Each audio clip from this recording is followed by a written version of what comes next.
Welcome back, piggies, to another episode of the Pigskin Pals podcast with your hosts, Dayne and AJ. Today, we're doing a nice little keep, trade, cut video for a redraft league. We'll do redraft this time, dynasty next time. We got 5 of them for you. Without further ado, let's get stuck right into it.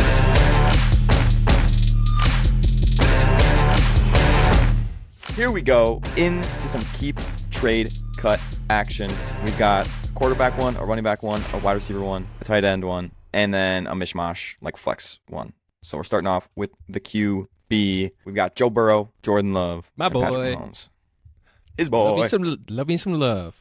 When I saw these, I had an immediate answer for the cut, and that one stuck out to me really easily. It's the guy on the far right. I'm cutting Mahomes, and then I'm doing a little bit of research and diving into the schedules, at least for the first next upcoming games for Love and Burrow, because I think they're pretty similar. I mean, the Bengals, they have better weapons. I think they're going to pass more, but you could be prone to smart turnovers. They still have those big plays. I think both teams have the big plays, but Burrow has the Giants, Cleveland, Philly, Vegas, Baltimore Chargers, and then his bye. I think the Giants, Cleveland, Philly is a pretty nice schedule.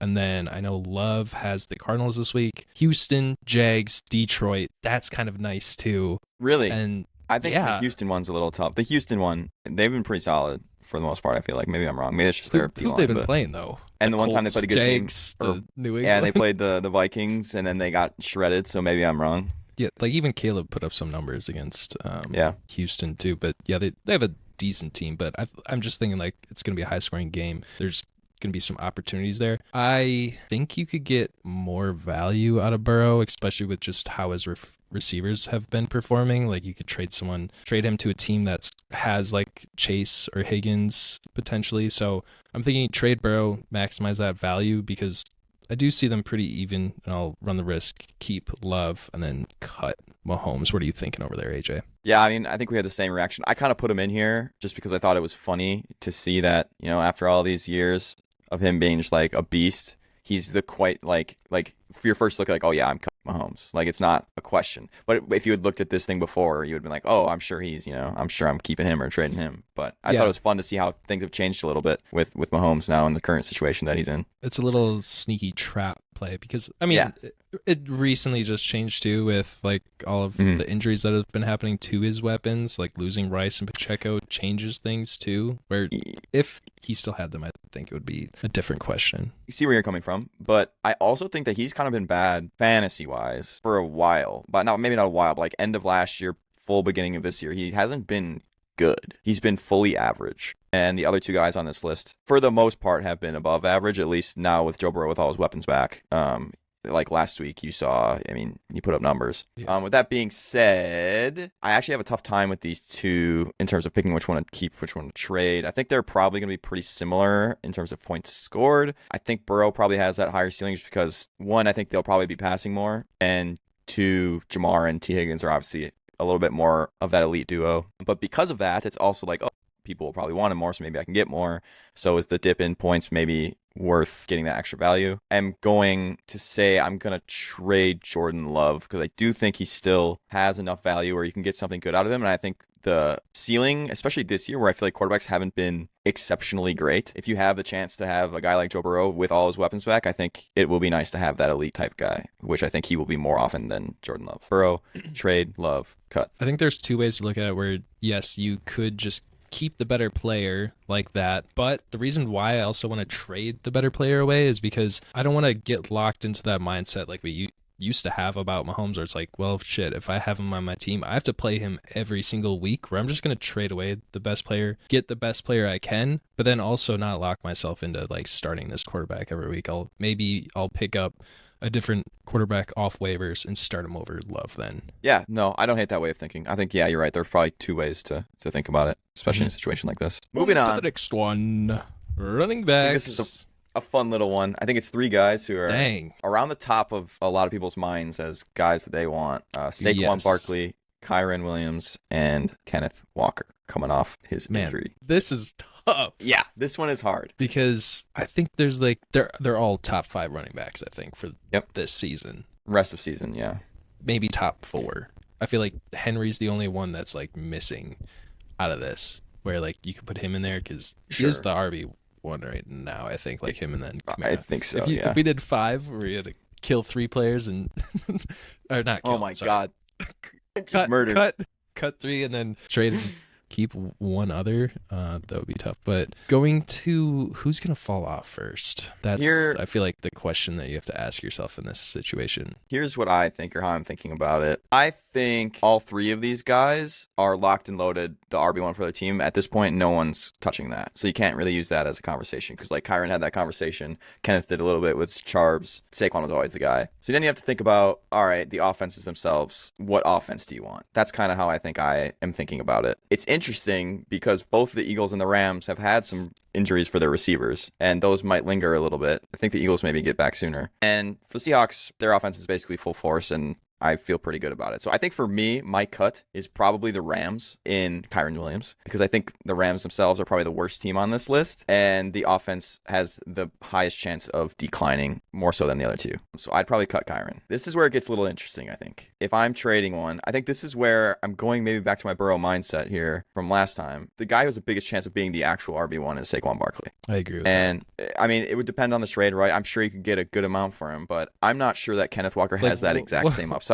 What would you want though? What you want in fantasy is the RB1. So hands down, I'm keeping Saquon. That helps. So I think I keep Saquon also, and then trade Kenneth Walker, because I think he's got it's so tough between the cut and the. I think Saquon is just maybe the clear keep, but for the other 2, I think it's kind of hard. I think I'd trade Kenneth because I think he's maybe going to have a little bit more steam going forward than Kyren. I agree. I think, man, it's tough though, because the offense just literally runs through Kyren. I know. It's hard. And so, I don't know, maybe I think I'll cut Kenneth Walker.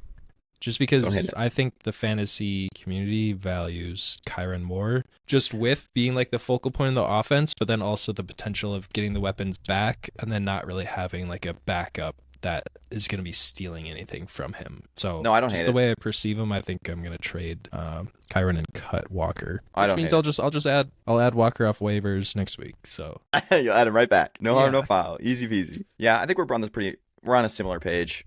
I think Saquon, easy. Wow, English, keep. The other 2, kind of a toss-up. This is one you chose. It's a little bit more nasty, a little bit more fun, I think. Yep. You can go ahead and introduce it, I guess. I'll go first, though, with yeah, this one is nasty because I remember last week he called Wan'Dale being a freak, and he has been a freak. He got freaky last week, too, with another touchdown. And yeah, I really don't know what to think about this Giants offense. I've been watching the games. Like, Jones has been looking significantly better, even without Neighbors in there last week. And when Neighbors is in there, the offense is kind of rolling. They had a run game last week that came out of nowhere. They beat the Seahawks. Like, yeah, who thought that was coming? No. And so, like, yes, there's some potential over there, but he is like, I haven't seen like any play where I'm just like, wow, look at Wan'Dale. Like, that's what a player he is. And then Wicks, on the other hand, I watch all the Packer games. This dude drops 5 balls every single game. Yeah, he's getting all the targets, but dude, his hands are bricks right now. They are. And I don't really want to trust that, especially in like a deep receiver room that everyone is saying, even though like last week it felt very thin with just 2 wide receivers out. I mean, yeah, that's a lot of players, but it felt like we were missing all of our offense kind of. So he could get replaced in that depth chart pretty easily, I think. And then Lad has just kind of just been a lad. He's just been chilling there. That's very true. Being average, getting, I think, like 8 targets a game, and scored once or twice this season too. So, and I think their offense is just going to keep getting better. He's like kind of that sneaky one that's just going under the radar. So maybe I'm keeping Lad. Maybe I'm just talking myself into keeping him. Wow. Right now. Yeah, because I don't think anyone's like, man, I need Lad on my team right now. I don't think you're going to get anything for him, so I'm going to keep Lad. That's not at all what I was expecting. That is almost the complete opposite of what I was expecting, because I'll just tell you off the rip. I'm cutting Lad McConkey. Okay. For sure. Just because of the offense, or what? The offense, we haven't seen a whole lot from him quite yet. I think the Chargers, like they've shown, are a run-first team. They're going to try and run as much as possible. The scores are going to be low. He's going to get his opportunities, but he's not. I don't think he has that chance to really blow up in this offense. And I trust I guess I'll just keep going. I think Wicks, at least I've seen on Twitter recently, the past couple weeks, especially after his big blow up week 2 weeks ago, everyone's like fantasy darling, I feel like right now. Everyone's like, get Wicks. You want Wicks. Get him on your team, dude. He's going to take over this wide receiver room, blah, blah, blah, blah. I don't know if that's true. It might be. It fully could be the case, but I'm not certain in that. So this is where I would take advantage of that and trade Wicks. Me too. Yeah, I agree with For that. sure. Because there is a ton of hype. Like, I think his value is way higher than like his actual value. So, yeah, I'll trade him. And then for me, the keep, I don't even think this is biased. I think this might just be the right call, is Wandale. Because I think his targets are insane. Like, he gets targeted so often, and yeah, maybe his yardage numbers aren't that great, but when you're getting targeted all that often, you're going to have a consistent amount of points where you can be a playable asset every week. Maybe he's not going to blow up, 20 points for you, but he'll get you a solid 8 to 11 probably most weeks. And for a guy who you probably picked up off waivers like the rest of these guys, that's kind of what I'm looking for. And I don't see his role going anywhere, whereas I could see both of these guys' roles kind of up in the air, the other two. So maybe I'm taking a page from your fantasy strategy. I'm holding on to that higher upside player. Like, I feel like if anyone's okay, well, I think Wicks probably has the highest ceiling out of the three, but I'm kind of just down on him right now. And also he gets the most value, so he feels like he's the best trade option here. Yeah, he's the only one to use him there. Like, we have to remember, Lad is a rookie. He's just going to continue to get better, continue to probably get more work in the offense, which could outplay Wandale at the end of the season in the playoffs when it actually matters. So that's why I think I'm holding on to him over Wandale. No, I like that. That's very valid reasoning, I'd say. I don't hate it. Let's move on to the tight end position. We got two of our guys here, and then a guy that no one likes. We've got Jake Ferguson, Tucker Kraft, and Kyle. What's your initial thoughts? Smelly Pitts. I mean, Pitts had a great game last week, but I mean, so did Tucker Kraft. He was probably tight end 1 last week. I didn't really look at the rankings, but 2 touchdowns and like 70 yards. That's got to be up there. Ferguson's been super good too. Oh man, do you really think no one wants Pitts? Because he would be my trade target immediately. Of like, trade away a target. You want to trade him away. Yeah, I thought you were saying like you want to trade because like he has that name value, I think, but I don't want him on my team. No, but here's the thing: it's fantasy, baby. He's got the narrative. Well, I got tricked by Kyle Pitts again. He stinks. He's throwing up donuts for me, dude. I think why I found this one interesting. I think none of these guys really have a lot of like name value, trade value to them, where it's like you can get something pretty good for these guys. I don't know if any of these three really have that, which is why I think it'll be interesting to pick one. Okay. Cutting Kyle Pitts seems crazy, but I do think out of the three, I think Ferguson has the best trade value because he does have a pretty good repertoire and he is the second piece in this Cowboys offense that is throwing nonstop. So maybe trade him. I think I would want to keep him though, honestly, because I think he's just going to be the best tight end. So I'm going to keep Jake Ferguson, and then I agree. I'm gonna trade Tucker Kraft because he just had that huge week, and then cut Kyle Pitts, which is crazy. It's insane, but I think I full 100% agree with everything you just said. I think Jake Ferguson is going to be probably the most consistent one out of this bunch in terms of you're going to get points out of this guy. He has a chance for blow up weeks. Like he's the number 2 option in this offense. He's good. I'd like to play him every week. I'm keeping him. Tucker Kraft, you said it perfectly. Dude just had like 40 points. That's probably not going to happen every week. Get what you can. Like I get Musgrave is on the IR, but I don't see that this has like a Tucker Kraft norm. I'd say this is the highest you're ever gonna be able to sell him. Let's see what you can get. It's nothing against Kyle Pitts, man. I swear. I think he's probably a perfectly reasonable play most weeks. It looks like Atlanta's starting to come into their own, and I'm sure that will bode well for Pitts. But he doesn't have the same trade value, and he's just not as consistent as, which is hilarious to say, by the way. Kyle Pitts doesn't have the same trade value as Tucker Kraft is a funny thing to think about. But he's just not as consistent as Ferg, so I'd also cut Pitts. But I think he's a fine tight end. Yeah, that was a interesting one. I'm happy you put that in there. And here's the last one. The little mishmash of flex options here. We got 2 running backs and a receiver. These are guys where it's like, if you got them on your team, they've probably, at least maybe Dobbins different from the other two, but like J-Mo and Dowdle, they've probably been on your bench most weeks. And if they've had a pop-off week, you're probably like, damn, that's unlucky. But you're like, I don't know, how was I ever supposed to play him? Whereas Dobbins, I guess he's started off hot and now he's cooling off, is what I'd say. What do you think? I think I know I'm cutting Dowdle right off the bat. That's my cut. But even after that big week against Steelers, he had a huge snap share, great production. Go on. Sure. All of these players have had huge weeks. I know.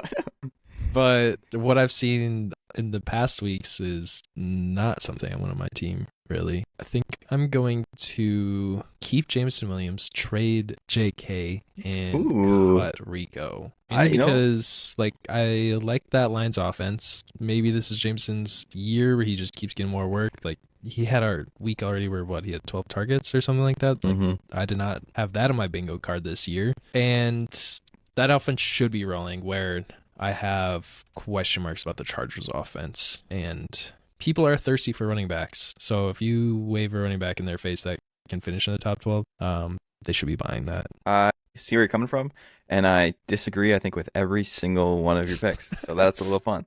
I'm keeping, marrying, and making love to Rico Dowdle. Rico Dowdle. Yeah, baby. No, I will start with Rico. This is feeling similar to Tucker Kraft for me, where I don't think any of these, or at least the tight end one, where I don't think any of these guys really have too much trade value. But one of these guys just came off his best game of the season, where you got increased usage, scored a touchdown. Dowdle is the right trade target here, where maybe right now at this exact time, you can get a little bit more for him than you can for the other two. Because I don't really think you can get much for, at least definitely not for Jameson, maybe a little bit for JK.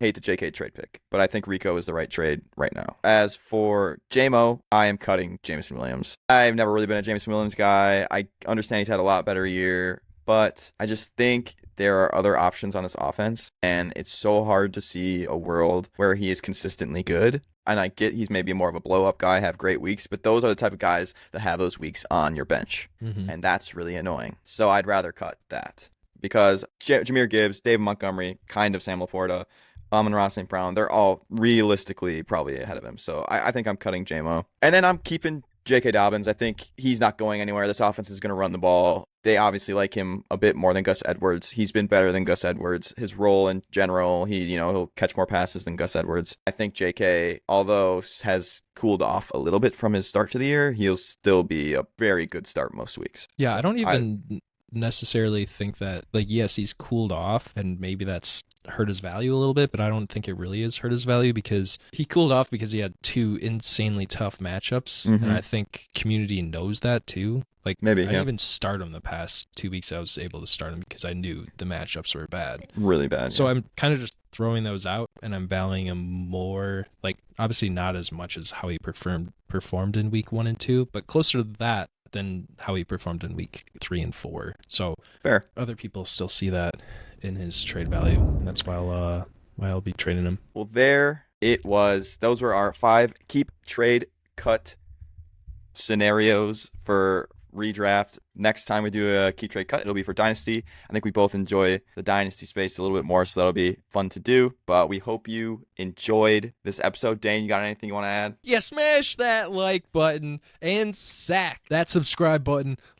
Who's playing tonight? Gino and Purdy. Man, I got shares of both of them. Okay. Get sack Purdy out of here. Yeah, get him down. Sure. Sack Purdy. And turn on that noti bell.